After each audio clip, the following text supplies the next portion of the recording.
Guys, there's really no right way and wrong way to put on mud.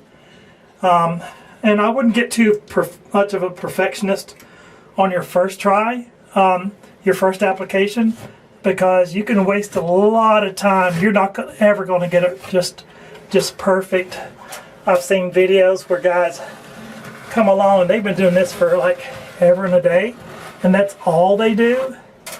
So as long as you can get everything pushed up the way it's supposed to, don't worry about perfection at all. I am very much a perfectionist, and I want to get it done a certain way every time. That's not going to happen. That's just not going to happen. So God bless all those that can just come in there and make these great videos and get 1 million views and all that other stuff. If that matters to you, it really doesn't me. But what I like to do is always do a good job for my clients, and part of that is patience. So anytime that you're doing mud work and stuff, it's just going to take patience.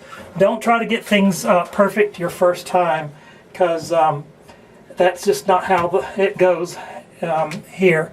So this is your first application. We're going to do all the seams all the way around, and don't worry about the corner at all.